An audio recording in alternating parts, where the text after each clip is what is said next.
Next, I have the privilege of introducing a new colleague.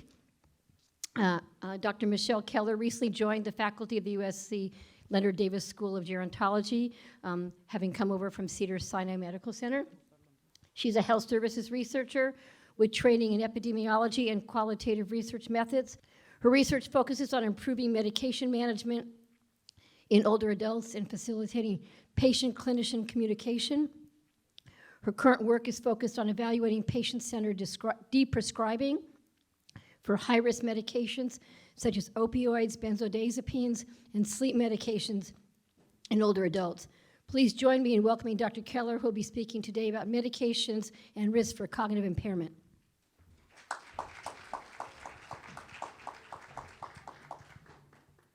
Thank you so much, Freddie. It is a pleasure to be here and join you today.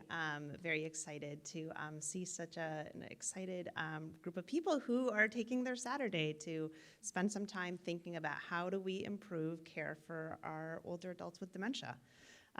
So a couple of disclosures. I do some scientific consulting for an AI company, and I do have received funding from NIH, NIA, but we'll be talking about other things today.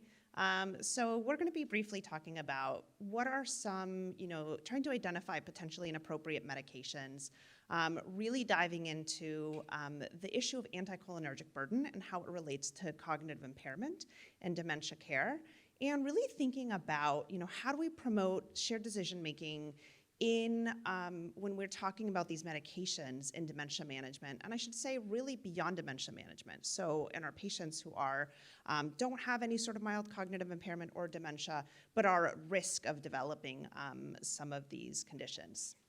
So as Freddie mentioned, I'm a health services researcher. I work very closely with pharmacists, clinicians, physicians of all stripes. I'm part of the USC prescribing network. And as Freddie mentioned, I really focus on how do we try to implement interventions to try to reduce potentially inappropriate medications.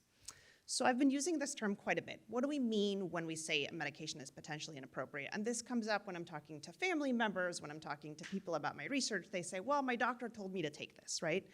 And I think when we think about inappropriate medications, we think about drugs where the risk-benefit balance starts to tip, right? So there's a higher risk of side effects or adverse reactions compared to the potential benefits that individual could possibly get. So, and this particularly in our older adults is related to things like changes in metabolism, right, interactions. Many of our older adults have really high levels of polypharmacy. Joseph and I were just talking about the med lists that we've seen, and I'm sure that many of you have seen of people taking 20, 25 different medications, because of people having a variety of chronic conditions. I think importantly too, one of the things that, often happens is that medications get started 20 years ago, let's say, and nobody, right, we've tried to figure out, well, what happened? What did this get, why did this person get started on this particular medication? No one knows why. A person's been taking it forever, and it's really hard to stop it. So we're going to talk a little bit later about some strategies to how to help kind of deprescribe some of these medications. So we've talked about things like polypharmacy, the risks of all of these medications acting together. I'm doing some interesting research now, trying to understand how does the presence of polypharmacy actually start to influence, for example, our microbiome? And to what extent is that leading to conditions such as frailty? As we talked about a little bit, our older adults have much higher sensitivity to the side effects of a lot of medications.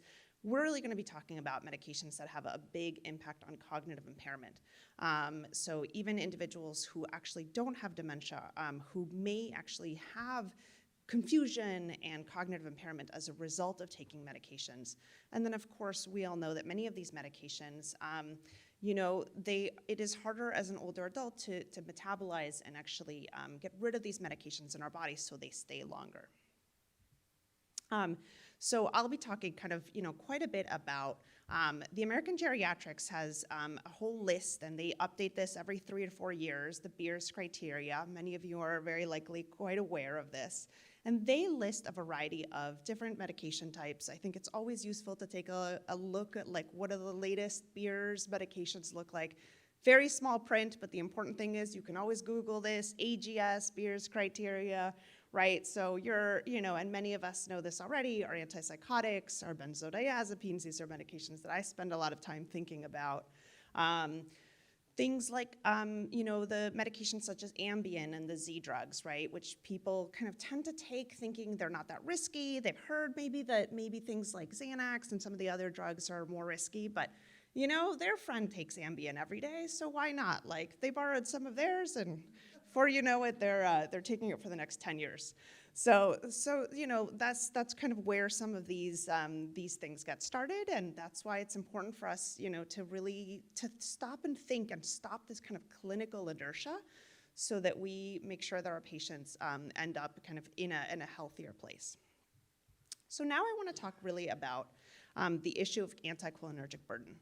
Anticholinergic medications, they are a class of medications that really block the action of acetylcholine, this neurotransmitter that's really associated with a parasympathetic nervous system, kind of that main neurotransmitter, which is really, that cholinergic system is really associated with things like movement, with emotions, thinking.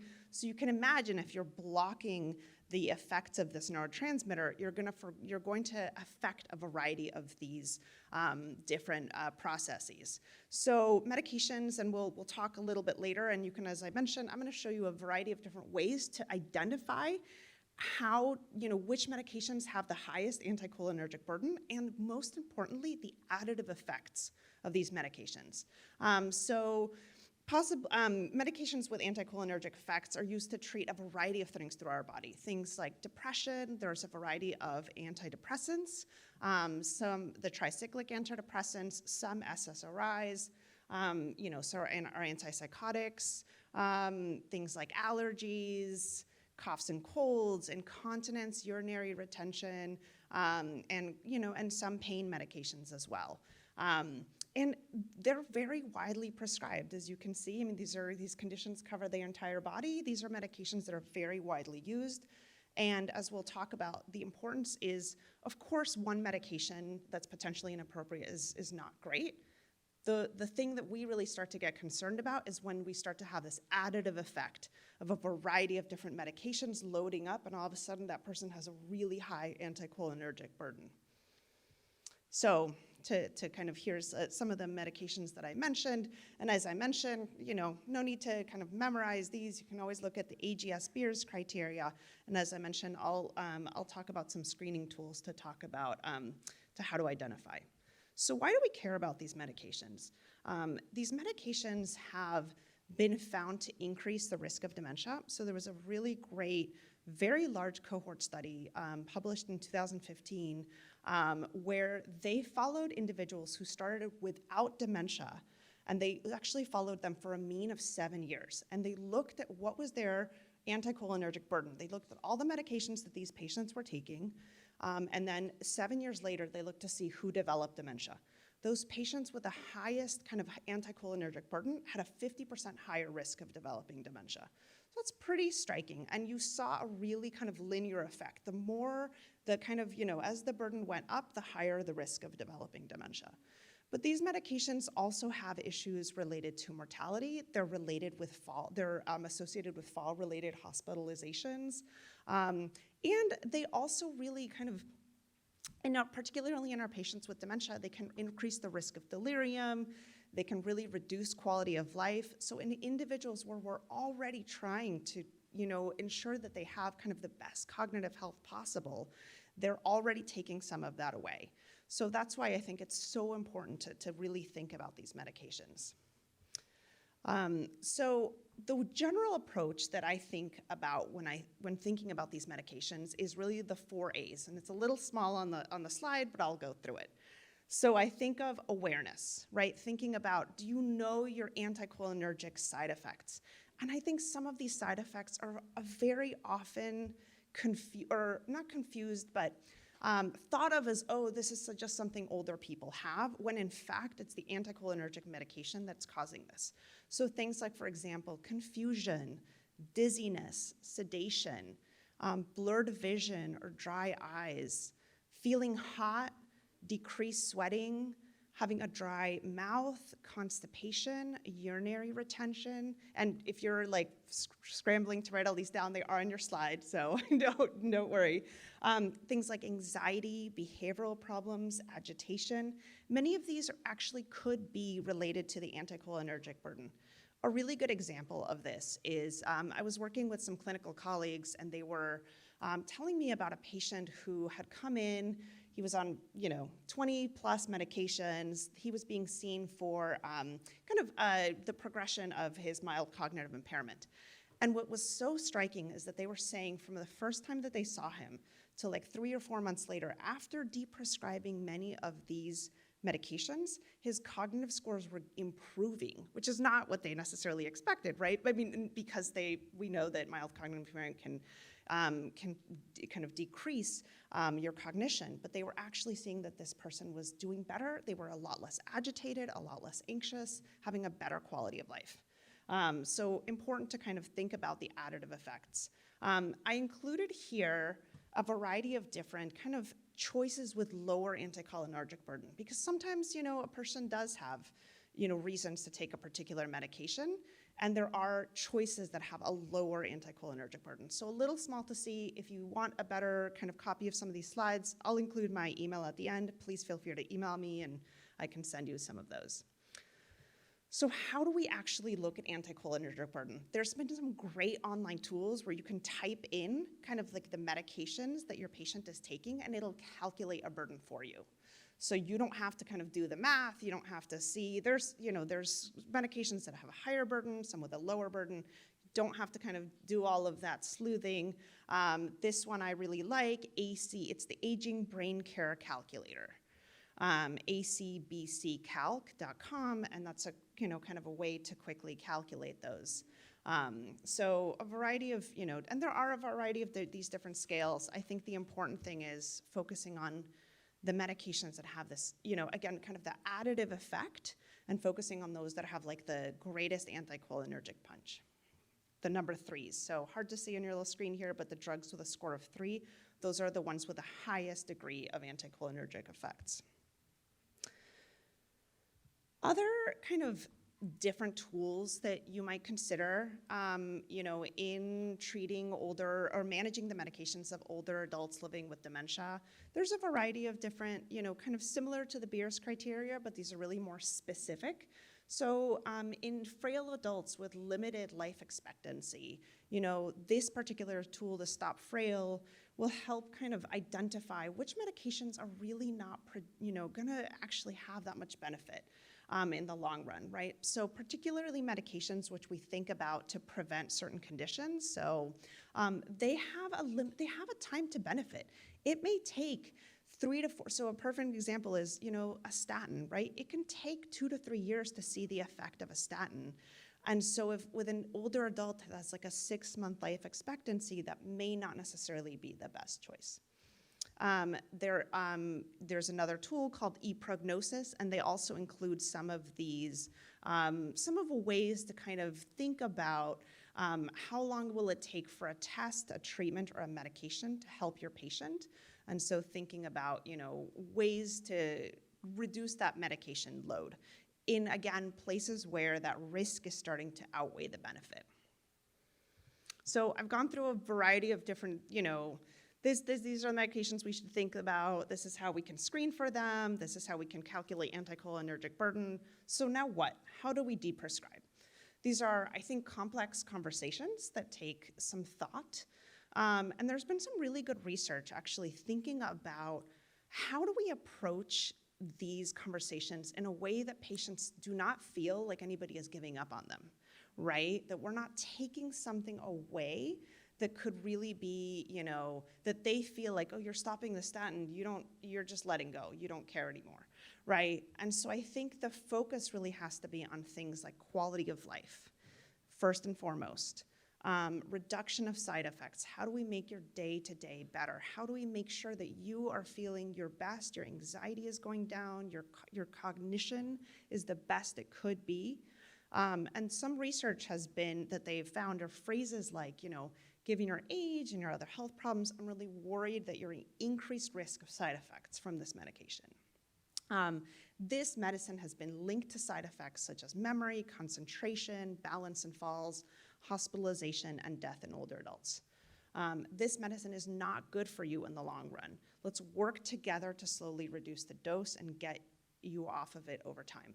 I think this idea of trying to frame it as a trial, like we're gonna test it out, we're gonna slowly take you off this medication, see how you feel, thinking about, again, kind of making it very much a shared goal and not just saying, hey, we're stopping this, like that's it, I made this decision, and it's a one-sided situation.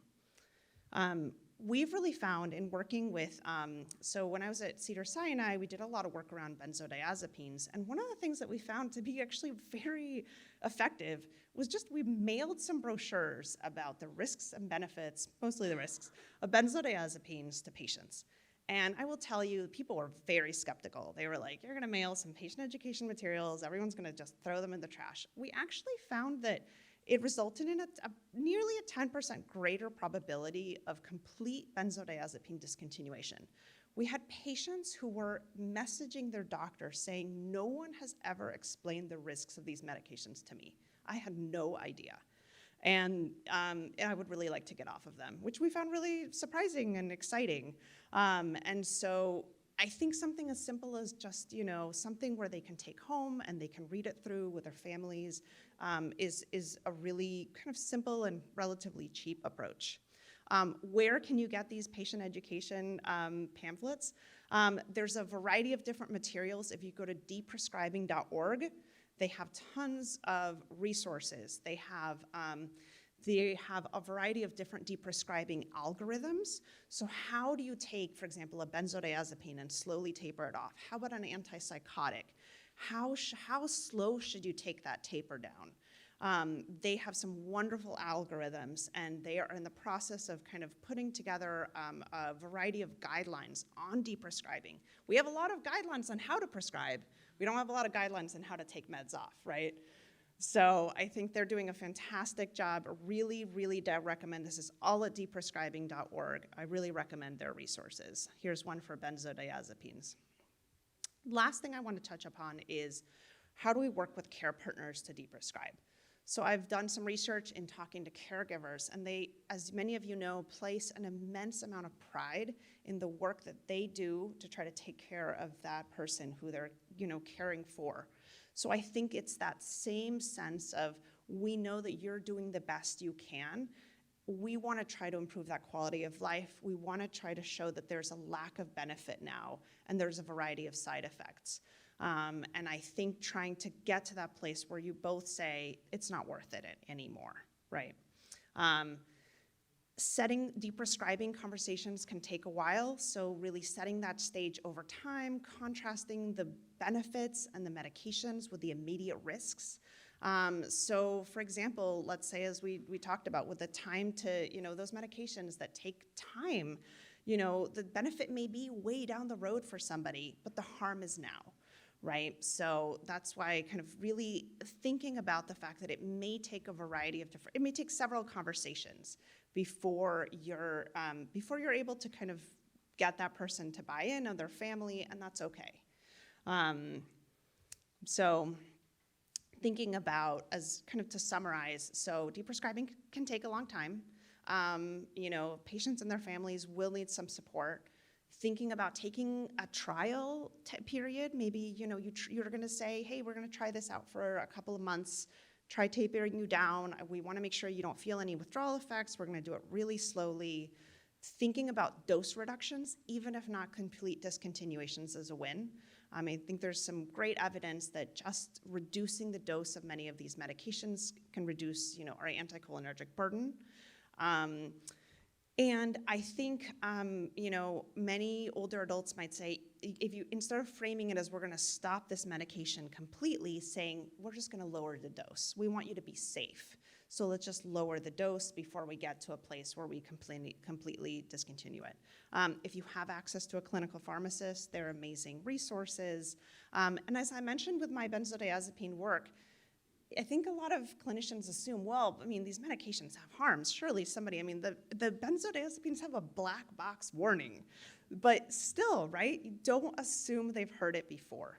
More than anything, you as a clinician are a really trusted partner in their care. They trust what you say.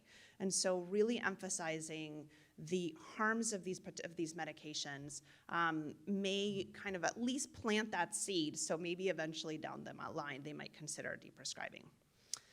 And I think it's really important to note that clinicians really need support as well, right? So as clinicians, there's a lot of potential negative experiences, right? You might have brought it up once and the patient or the family reacted really badly. I really need this medication. And so it can really lead to some pessimism around deprescribing.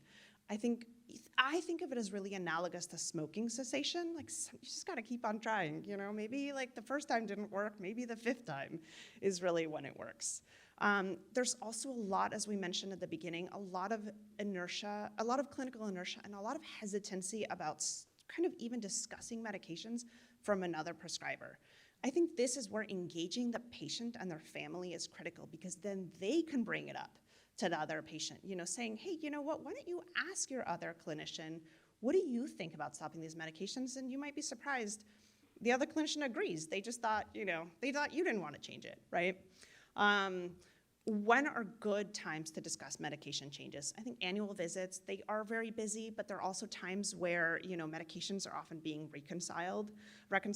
Seminal events, somebody's had a fall or hospitalization, it's a time to check, hey, how's your cognitive impairment? How are you doing? How are you feeling dizzy? Are you feeling kind of wobbly? Maybe this is a good time for us to go through your meds. And as I mentioned, how quickly to taper, fantastic algorithms from deprescribing.org. So with that, I'll leave you with my email address. Please feel free to email me. I'd be more than happy to share copies of slides or access to additional resources on deprescribing. I think some of my work really now is focusing on how do we help empower patients to talk to kind of, start really thinking about their own medication burden, right? So many of these anticholinergic side effects, they may be feeling it, they may not always bring it up to the clinician, right? They may be feeling a really dry mouth, but not consider it a huge issue, and they have other things to talk about. So how do we help kind of empower patients to eventually bring up some of the medication burden to their clinicians? So lots of exciting work to do in this space, and I'm excited to kind of go forward. Thank you so much. And I was looking, Freddie, would we take questions now? Okay, wonderful. Happy to take questions. Thank you.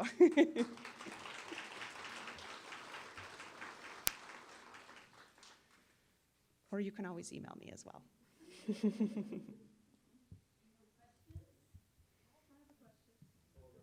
Yeah. Looks like we have a couple over here.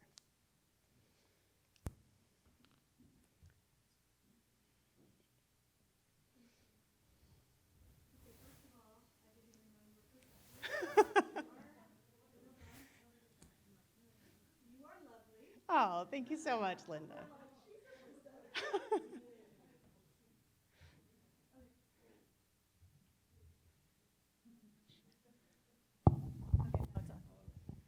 Okay, so I'm sitting in for everyone who's on Zoom.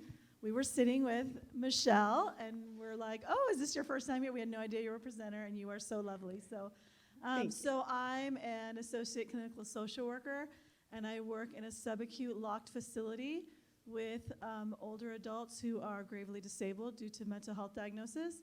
And everything that you have said, I feel very empowered to go into the interdisciplinary team. My question is, how do I better advocate when a psychiatrist who's the subject matter expert on medication is not listening to my client on my caseload, who continues to say, my mouth is really dry, I used to be on this medication, why do I have to keep taking it? And I'm trying to advocate, but the psychiatrist is like, I'm not changing your meds. Love the psychiatrist, lovely person as well, but how do I better advocate? No shade on psychiatrists here, okay? I love you. Have a deep, profound respect for your discipline. But as the social worker advocating for my client, like, what would you suggest is like a good approach with trying to bring this, just everything you've shared, my mind is like, whoosh, in terms of medication and deprescribing, like, anyway, does that make sense, my question? Absolutely. And Okay. it's so funny that you mentioned that, Linda, because on the way over, I was actually listening to a podcast by a psychiatrist who, so I will share that with you, who was talking about the fact that oftentimes, particularly in psychiatry, there's different, psychiatrists will do different trials of medication, right? So they start with this one, and they're like, that's not working, let's add this one. That's not working, let's add this one. So you end up getting like, somebody who's on like, multiple antidepressants, and you add an antipsychotic and such. And I think, so I think it could be about maybe addressing some of that burden, like to what extent is somebody taking some sort of duplicative therapy that's actually not helping the patient? I think can be, for example, as your patient's talking about side effects, thinking about to what extent are some of the conditions that they're still dealing with, they are now being caused by the medication, right? So like that prescription cascade where all of a sudden that patient is, starting to feel a variety of different conditions, and they're having to take on more medications to deal with that. So I think maybe approaching them in that way. But I will certainly share, I think there is something about, my sense is that they're focusing single-handedly on like, okay, well, listen, we've achieved stability, or we've achieved the goal that I think, and the reality is there's a variety of goals, and quality of life is a really important one too, right? So certainly I think, and helping them think about, particularly with respect to this conference, to what extent is that medication burden affecting your patient's cognitive health? I think that could be potentially something helpful too. Sure, yes. We're just gonna, sorry, back here. We're gonna, yes. Thanks. Please. I have a Sorry, I didn't see the voice. microphone. That's okay. Do you see that frontline, besides social work within the clinics, but what about like CVS and the pharmacies? They're the ones interfacing with the older adults most often every month that get their scripts. But it's also an implementation and dissemination issue. And while the objective facts of the drug interactions and the peers, there's a whole lot of work to be done on how do you get this information out and make it a public health issue. And really, those pharmacists are probably your frontline people. And I just wanted to know, if you could comment more about that, because I find that fascinating. Absolutely. There is some excellent work being done by one of my colleagues at USC, Steve Chen, who's done some great work, and he's really focused on how do we use community pharmacists, like our, CVS pharmacists or local pharmacies. They are really focused on improving hypertension and diabetes, but I think in terms of that dissemination work, I can't see why we couldn't translate that to patients with polypharmacy, where the community pharmacist will make phone calls, check in on the patient, and really address what are your side effects? I mean, who is monitoring these? Pharmacists have that incredible, both clinical knowledge, but also that view into like the list of 20 medications that someone's taking. So I agree with you. I think there's really some promise in taking it out of the, as Heather and I are always talking about, I'm like, how do we de-burden our primary care physicians who are dealing with so much? And how do we try to disseminate this through a variety of other ways? I think there's a lot of promise with our pharmacists, for sure. Yes, and I think we have a question right here. Not a question, a response to the psychiatrist, because I am one. And it's, I think those of us have to stand up when we can respond to our colleagues who are not doing the right thing. And what is this psychiatrist not doing? What is the right thing that person is not doing? It's actually talking to the patient. That's the problem. And so I think this is, we could talk probably for a few hours about the changes in psychiatry that have been good and bad over the years. But one of them is that psychiatrists are less likely to talk to patients, especially if they have serious illness, serious mental illness, serious behavior problems, major cognitive impairment, and they're just doing a consultative kind of practice. The prescription pad. So it's the lack of talking to the patient that I think is behind the problem there. And you are the representative of the patient, and he or she won't talk to you either. So I think that's where the strategy would come in.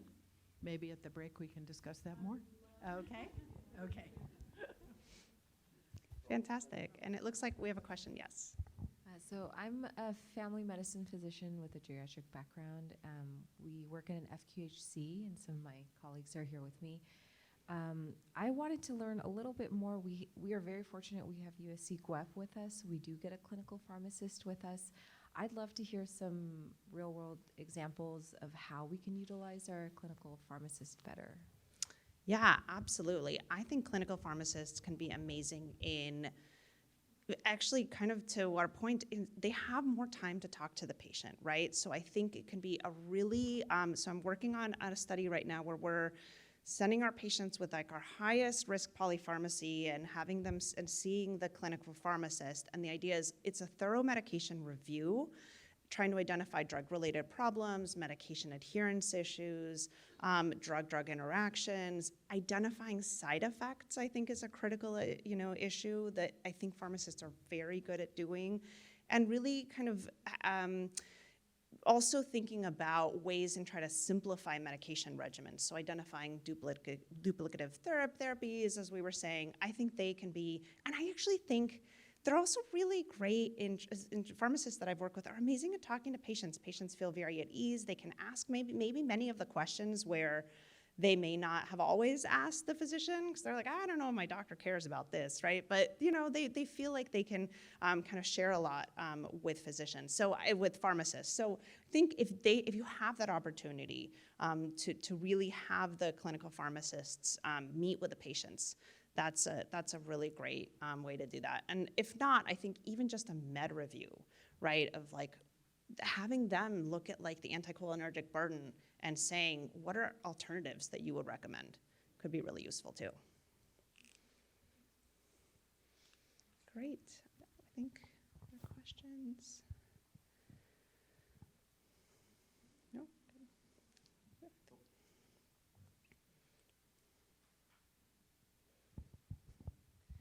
Hi, good morning. I'm a geriatrician with UCI, and I had a question about supplements and herbal, things over the counter, things that patients self-medicate. I have that a lot with my geriatric patients who want to try stay healthy and prevent comorbidities, but I always worry because I don't have the training in that. I mean, we're lucky because we have the Susan Samueli Center with integrative medicine, but a lot of my patients don't want to go and they still seek out more natural remedies. So any resources that you would recommend for those patients? That's a great question. I think that's something that I think so many clinicians deal with. Every time I talk to a family member, they're telling me about a new supplement that they're taking. I think an important way that I try to frame it, and that has been kind of shown in the literature, is fundamentally what are patients doing when they're taking a supplement or an herbal remedy? They're trying to take control of their health, right?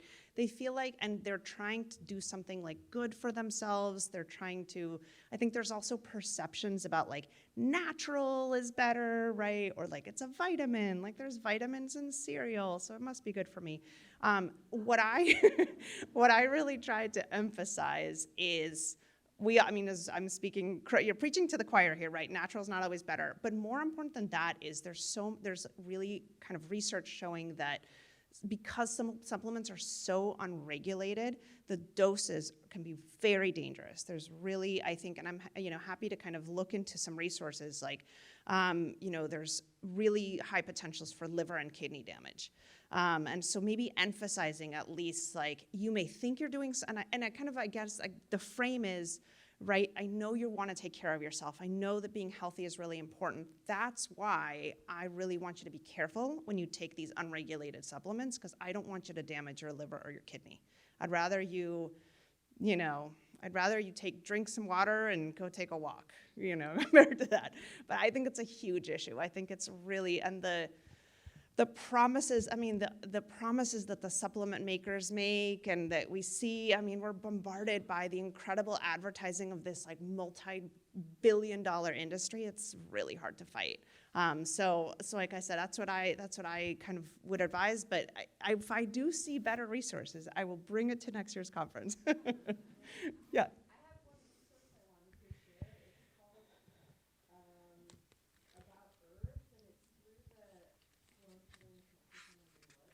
Fantastic.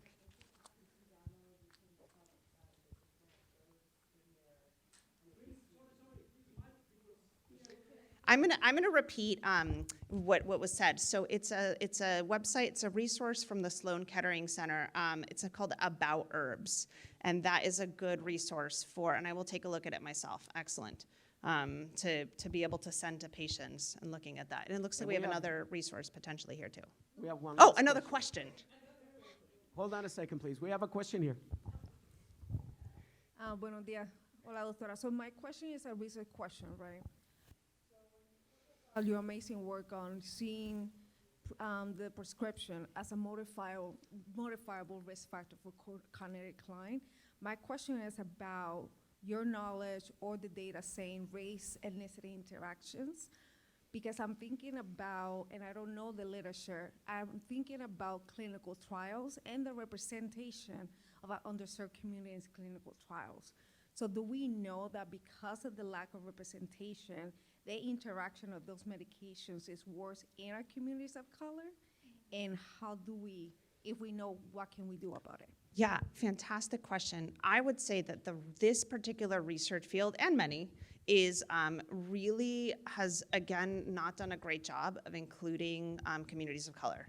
So I would say in terms of interactions per se, I think we're still missing a lot of data. What I can say is that there are potentially inappropriate medications that we know tend to be prescribed more to Black and Latino patients. So for example, the antipsychotics, like we've seen kind of research, several research studies have found that antipsychotics tend to be prescribed more to some of our patients. So I think certainly more research needed in terms of the harms and how do they interact, with kind of particularly, maybe a different burden of chronic conditions or higher burden of chronic conditions. Absolutely, really good questions, and I think really very badly needed research. Great question. My question is regarding the resources also. We talk about the herbal or supplements. What about CBD? And recently we found a lot of contamination in some of these products. Is there any source that we can go and look to inform our patients? That's such another really good one. I think, the number of, I did a study a few years ago where we were asking clinicians, how often is CBD, THC, how much is this coming up in your practice? And everyone was like, everybody's asking about it. It comes up all the time. People are seeing it as a potentially safer alternative, right, to many medications. I think we see some of the same issues that we see with supplements, right? These are not regularly tested products. So I don't know if there's a great resource to be able to say, well, this product is particularly better. What I can say is some of the early research shows that, some CBD and THC, these medications are sedating, right? And so I think seeing them very similarly to the other sedating medications and how they're adding to a potential, they're sedating and they're psychoactive. And all of the sedating and psychoactive medications, when you combine them, tend to have some sort of, adverse effect. So I think even though we may not know the contamination aspect as well, we do know that they're going to be, they're not perfect. It's not a miracle drug or cure. But a great question. That would be amazing if some organization took up like regularly testing the CBD products and what's in them. It'd be very helpful. Great. Wonderful. Well, thank you all so much for your questions and your engagement. I really appreciate it. Thank you so much. Thank you, Freddie.